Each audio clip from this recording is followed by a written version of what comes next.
All right, let's talk about something that trips almost everyone up: snacking. Is it actually good for you, or is it secretly derailing your health goals? Well, today we're going to dig into the science and get some real answers. So let's just ask it straight up. Is snacking healthy? It sounds like such a simple question, right? But if you feel like you've heard completely opposite advice your entire life, trust me, you are not alone. In fact, check this out. When a huge community of health-conscious people was asked this exact question, the answers were split almost perfectly into thirds. 36% said, yep, it's healthy.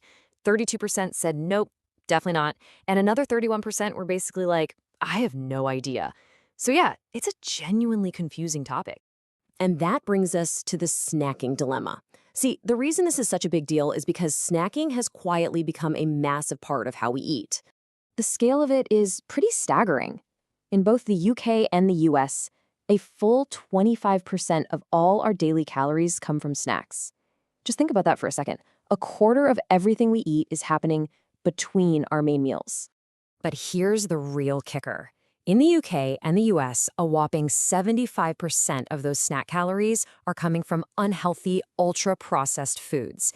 And that's a huge difference compared to places like the Mediterranean, where people snack less, and when they do, the snacks are way healthier. So, what is all this snacking on processed stuff actually doing to our bodies? Let's dive into the biology of it. I think this quote from Dr. Sarah Berry just says it all perfectly. When we're constantly grazing on these kinds of snacks, we're not really fueling our bodies. We're throwing them into what she calls metabolic chaos. So what does that chaos actually feel like?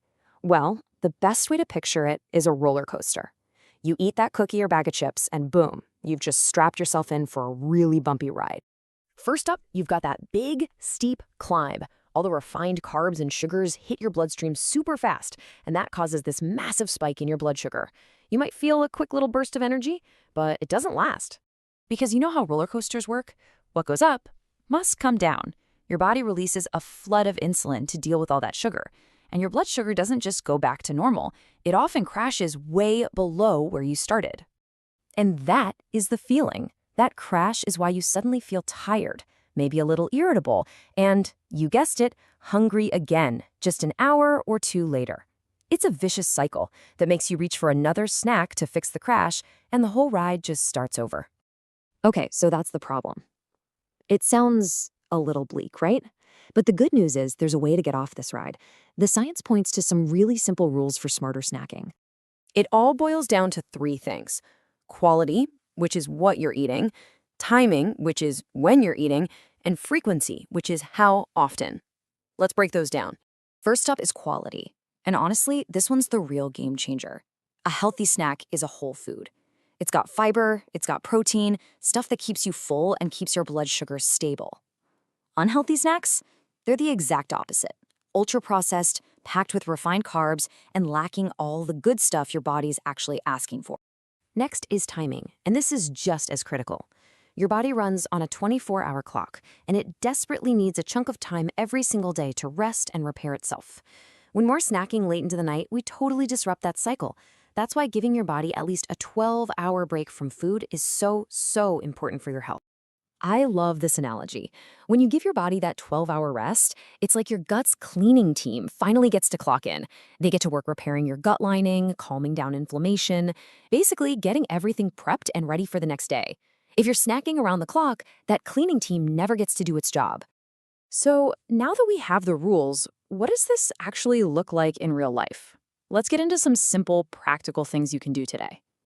You don't have to completely overhaul everything overnight. It can start with really simple swaps. Instead of cake, maybe grab a handful of nuts. Instead of that sugary cereal bar, how about a whole apple? Small changes like these are what help you get off that blood sugar roller coaster for good. And here's the thing. Healthy doesn't have to mean boring.